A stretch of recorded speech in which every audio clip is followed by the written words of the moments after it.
I'm Lori Blake, and I am currently in my 20th year serving as the judge of the 336 State District Court. I came to Texas to be a Dallas police officer. I did that for about 3 years. I went to law school. Actually, when I was in law school, I did an internship with the Dallas Children's Advocacy Center, and that was one of the first that were there, and I just volunteered some time. So the concept was introduced to me at that point. There was not such a thing when I was a Dallas police officer. I do know that often they thought female officers would do a better job interviewing victims of crime, especially women victims of crime. But there wasn't really good training for officers back at that time. And so this concept that I saw in the Dallas Children's Advocacy Center was one that was refreshing, and it was best practices being implemented based on science.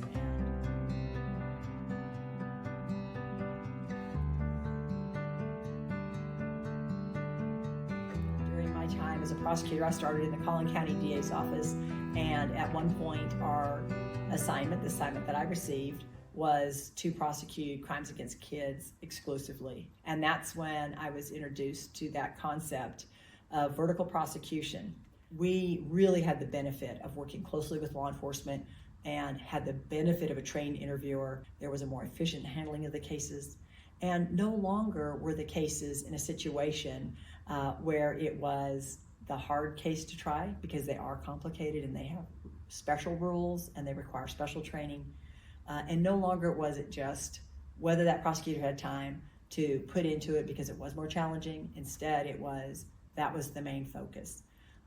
But one of the really great unintended consequences was, through that partnership with law enforcement, prosecution got to help train law enforcement so they were more efficient in the handling on the initial investigations. And when those things happen, then we have a more successful outcome and the children are protected.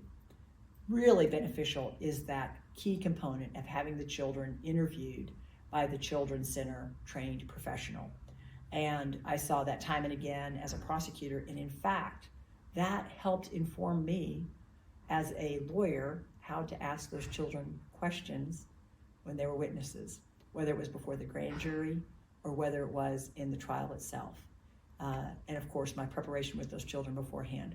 Learned how to basically emulate a trained forensic interviewer on asking non-leading questions.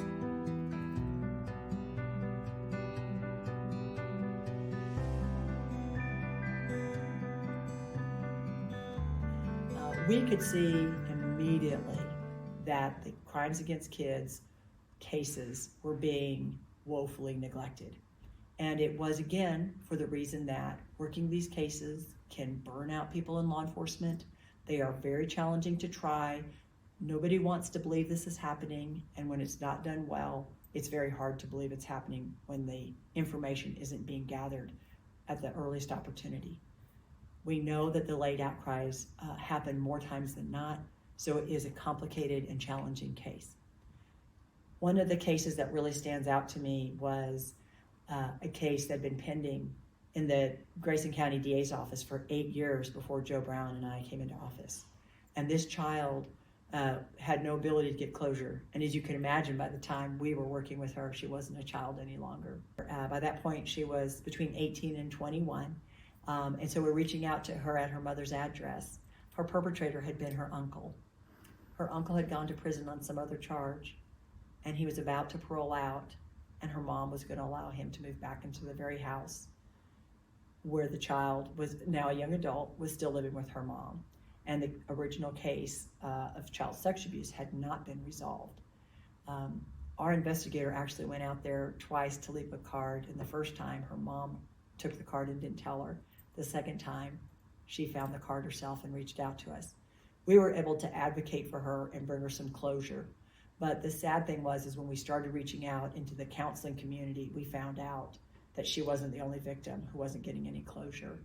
And Joe Brown, with his leadership, and some other highly motivated people who are in the industry of treatment, prosecution, and protection of children, all knew that we were coming up short, advocating for kids. And there were so many people who were so highly motivated to make it happen, and I was honored to be part of that team. And we were able to start the Grayson County Children's Advocacy Center. And that's something that didn't happen with just one or two people. It was a really strong group of individuals who had been protectors and advocates for children for years. And now there was an opportunity with the leadership of people in prosecution who wanted to make it happen. Because without prosecution making that happen, it doesn't matter how much work the rest of the team does. We found out that children weren't going to be advocated or protected. And law enforcement struggles and gets frustrated when nothing happens with those cases. Counselors do, other people in the industry. This was an opportunity to make things happen. So I was I was a founding board member, and there was just so much resources and knowledge that was out there by that time. In fact, I remember coming to Fannin County, and I was speaking to them about us starting our Children's Advocacy Center in Grayson County. And Fannin County had already had one for a period of time. So they were ahead of us in Grayson County by a bit. But Grayson County did not waste time. Once we started putting this together, those professionals were on board. And I remember some of those early meetings, working with Dr. Jim Harrison and Joe Brown and Martha Knuckles, and there were other professionals. And they didn't miss any of the formative meetings. People were passionate about it. I remember some of those early fundraisers. One was at then formerly called Lowe's High Point Marina, and we had a nice fundraiser, well attended, and it was a lot of work. And everybody who was on that board pitched in every way we could to get this thing going. And of course, Martha Knuckles ended up serving as our first executive director and did a fantastic job assisting with grant writing so that it could pull some of the other pieces together that we were going to need. Dr. Harrison's daughter actually came up with the draft that became the logo for the Children's Advocacy Center at that time. And everybody, it was all hands on deck, and the community benefited.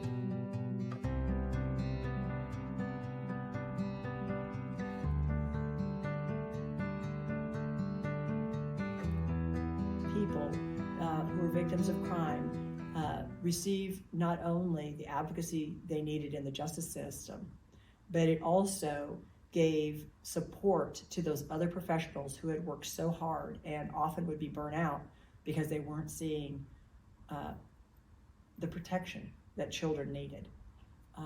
Having that multidisciplinary team allows individuals to stay up with cases, make sure one doesn't fall through the cracks, find out if there's something particularly challenging in the case. The impact that I've seen the children's centers have on children, not only does it include the treatment that the children receive immediately, but it's the support of the family, it's the resources, it's a safe place in the community, and for those adult survivors that don't tell until maybe they're adults that they have survived it, if they ever tell. They still can go to the Children's Center for resources and for counseling in many instances, and it's always a safe place. And these are one of the best parts of the justice system that I have worked with in all my years. And I am in my 34th year of working in the justice system. And I think our children's centers and our Grayson County Children's Center has been fantastic. And they know the best practices in the industry, and they continue to update those practices. They continue to make sure they have forensic interviewers available.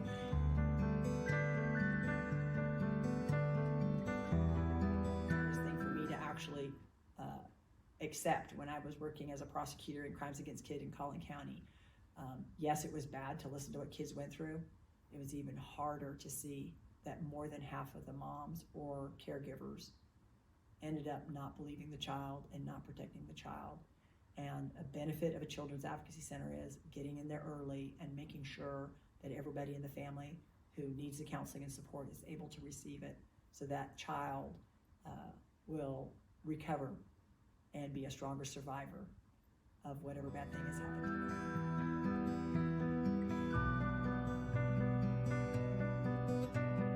I've had the pleasure of running into a couple of individuals that I had advocated for as children, and they are now successful adults, and they are doing great things in our community now, and they are advocating for families and children who have been in more dire circumstances And so it's good to see that when we help these children, we can do the healing, and they can be able to be very happy members in our community and give back to our community.